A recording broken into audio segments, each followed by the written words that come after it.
ચલો મિત્રો, તો આપણું જે 11 સાયન્સ છે બધું બિલોંગ કરે છે બેઝિક કેમિસ્ટ્રીને, એટલે કે સામાન્ય કેમિસ્ટ્રીની શરૂઆત થતી હોય ત્યારના દરેક સેશન. પહેલું ચેપ્ટર જોયું આપણે સાંદ્રતા અને પરમાણુઓનો સામાન્યતઃ અભ્યાસ કર્યો, કેવો પરમાણુ હોય.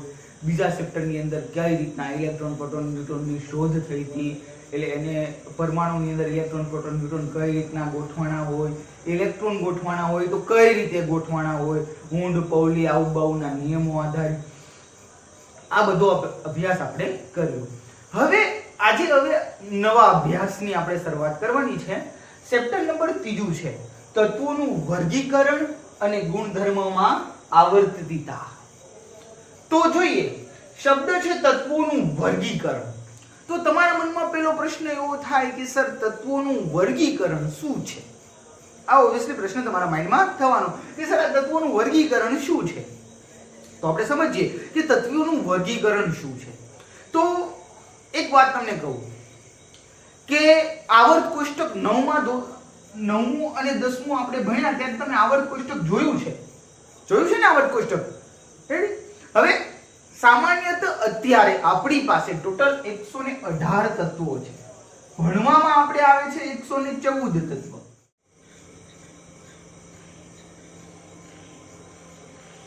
તો આગળ લઈએ આપણે આપણો ટોપિક. ધોરણ 9-10 ની અંદર આપણે એક અભ્યાસ કર્યો કે ટોટલ 114 તત્વો આપણે ભણવામાં આવે છે, પરંતુ રીઅલ રીતે 118 તત્વો છે. કેટલા તત્વો છે? 118 તત્વો. હવે એક વસ્તુ મહત્વની કે આ 114 કે 118 તત્વો હવે સમજો, એ કુદરત રીતે એટલે કે કુદરત દ્વારા મળ્યા હોય છે અથવા માનવ સર્જિત એટલે માનવ દ્વારા પણ બનાવવામાં આવેલા હોય છે. અને આ બધા જ તત્વોની ગોઠવણી કરીને આવર્ત કોષ્ટકની રચના કરવામાં આવી. એની રચના કરવામાં આવી આવર્ત કોષ્ટકની. આપણે જોઈએ તો આવર્ત કોષ્ટકની જોઈએ રચના. તો એની માટે આવર્ત કોષ્ટક શા માટે પહેલા આપણે જોઈએ છીએ? તો એનું એક પણ કારણ છે, કારણ કે આપણે તત્વોનું વર્ગીકરણ જો જોવું હશે તો આપણને આવર્ત કોષ્ટકમાં ખબર પડતી હોવી જોઈએ. જો 9-10 દરમિયાન નથી આવડ્યું તો ટેન્શન નથી, કારણ કે આપણે અત્યારે શીખવાના જ છીએ બધી જ વસ્તુ. તો જોઈએ કે આ 9-10 દરમિયાન જેટલા તત્વો આપણે ભણ્યા છીએ એની સિવાયના આખું આવર્ત કોષ્ટક આપણે ક્લિયર કરવાનું છે. ટોટલ તત્વો કેટલા ભણવાના આવે છે? આપણે 114, પણ લીગલ રીતે કેટલા તત્વો અત્યારે આપણને મળી ચૂક્યા છે? 118 તત્વો આપણને મળી ચૂક્યા છે. આપણા ધ્યાનમાં અભ્યાસના ટૂંકમાં 118 તત્વો એવા છે અને નવા તત્વોનું હજી સંશોધન શરૂ છે. હવે એક કુદરત દ્વારા મળ્યા હોય છે કે માનવ સર્જિત હોય છે, પણ ટૂંકમાં હોય છે શું? એ તત્વ જ હોય છે. હવે સમજીએ તો આવર્ત કોષ્ટક. તો તમે લોકોએ આવર્ત કોષ્ટક જોયું છે આ પ્રકારનું ખાનાવાળું આવર્ત કોષ્ટક જોયું છે ને 9-10 દરમિયાન? આવા ખાનાવાળું એક આવર્ત કોષ્ટક તમે 9-10 દરમિયાન જોયું ને? હવે આ 9-10 દરમિયાન તમે જે આવર્ત કોષ્ટક જોયું છે એમાં જે ઊભી લાઈન છે, ઊભી લાઈન એને કહેવાય સમૂહ. શું કહેવાય? સમૂહ કહેવાય. શું કહેવાય? સમૂહ કહેવાય. હવે એ સમૂહને તમે ગણવા બેસજો, આમ ઊભી લાઈન જોવા બેસજો, ગણજો 1 2 3 4 5 6 એમ. તો ટૂંકમાં તમને ઊભી લાઈન ટોટલ 18 જોવા મળશે. કેટલી જોવા મળશે? 18 લાઈન ઊભી લાઈન. એટલે આવર્ત કોષ્ટકમાં સમૂહની સંખ્યા 18. કેટલી હોય? 18. એવી જ રીતના જો તમે આડી લાઈન જોવા બેસો તો એની સંખ્યા તમને જોવા મળશે 7.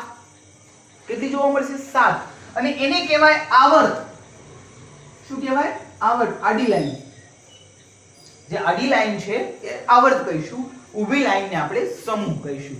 તો ટોટલ સમૂહ કેટલા તમને જોવા મળવાના છે? 18 સમૂહો. અને આડી લાઈન એટલે કે આવર્ત કેટલા જોવા મળવાના છે? 7 આવર્ત તમને જોવા મળશે. 7 આડી લાઈન, 18 ઊભી લાઈન.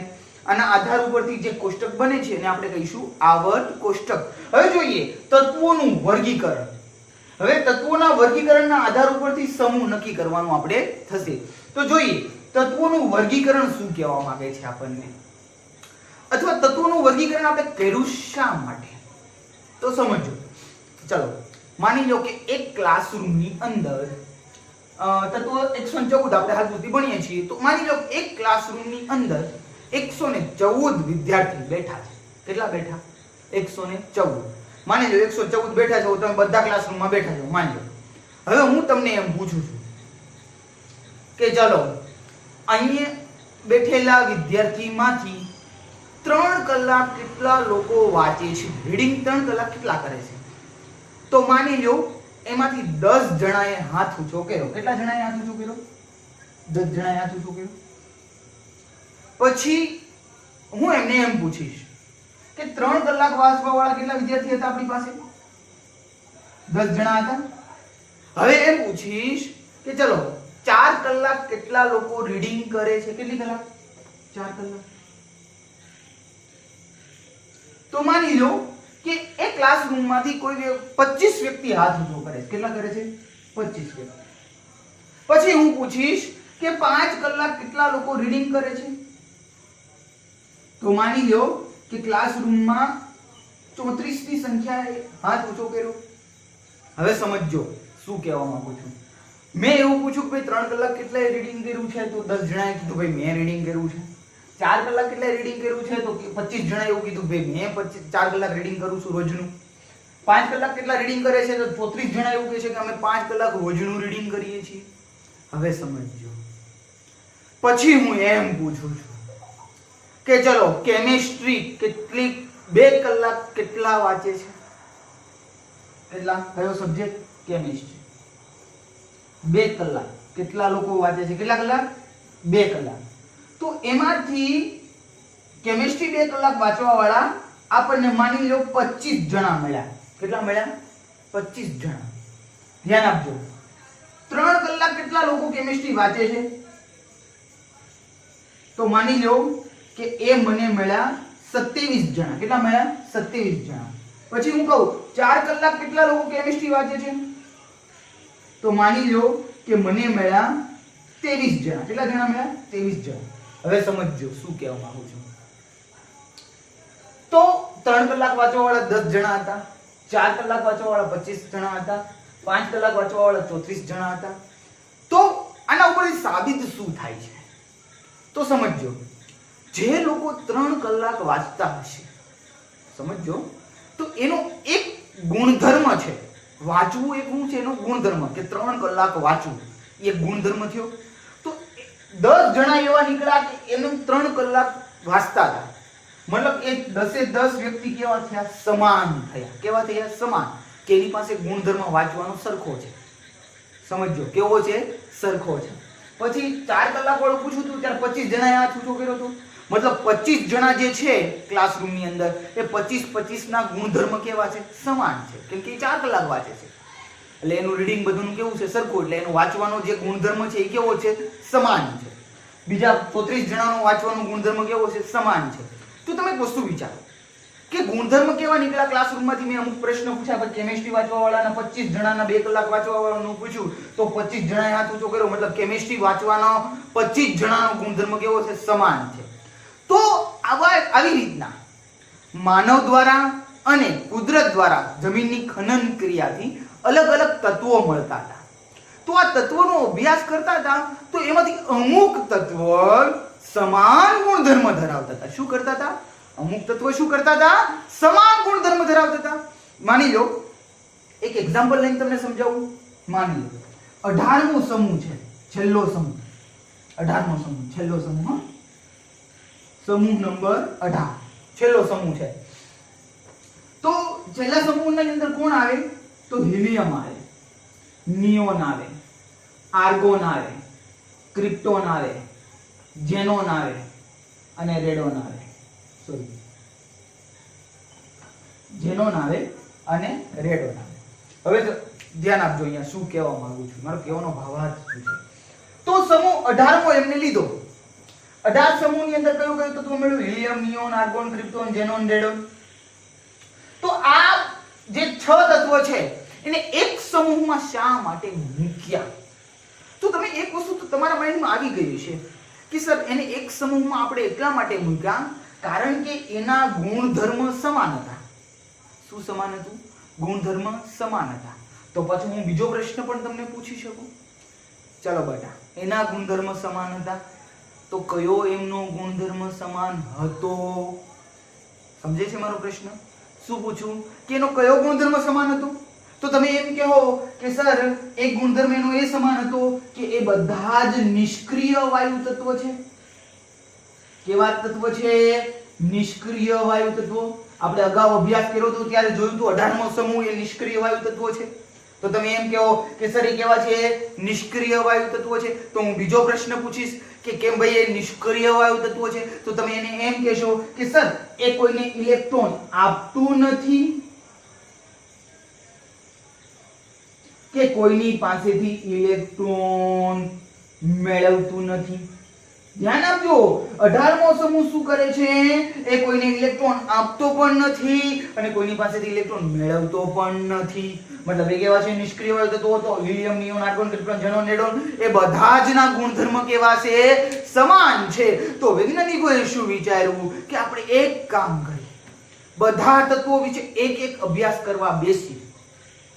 તો કેટલો બધો અભ્યાસ થાય, બહુ લાંબો બધો અભ્યાસ થઈ જાય, બુકુ વાંચવી પડે. હવે એટલી બધી બુકુ ક્યાં વાંચવા જાવી આપણે? તો એના કરતા વૈજ્ઞાનિકોએ શું વિચાર્યું કે એક કામ કરીએ આપણે, તો જેના ગુણધર્મ સમાન છે ને એનો એક સમૂહ બનાવી દઈએ. શું કર્યું વૈજ્ઞાનિકોએ? જેના ગુણધર્મ સમાન હતા એને શું કરી દીધો?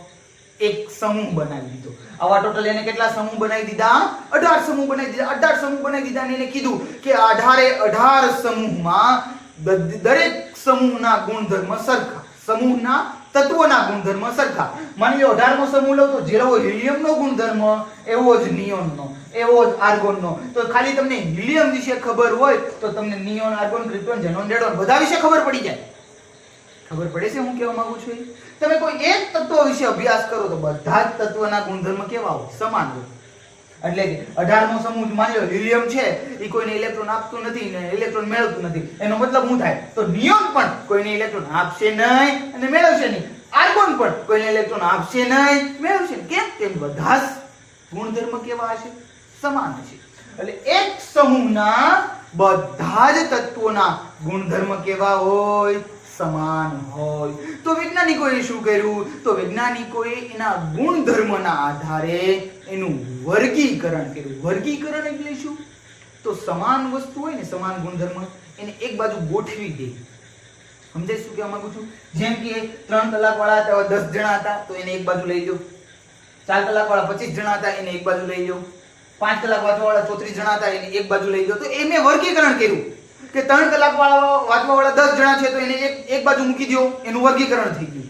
પછી 4 કલાક વાળા 25 જણા છે તો એને એક બાજુ લઈ લો, એનું વર્ગીકરણ થઈ ગયું. 5 કલાક વાંચવા વાળા કેટલા જણા છે? 34 જણા છે, એને એક બાજુ લઈ લો, એનું વર્ગીકરણ થઈ ગયું. તો એક ગુણધર્મના આધારે શું થઈ ગયું? એનું વર્ગીકરણ થઈ ગયું. અહીંયા ગુણધર્મ શું હતો? વાંચવાનો.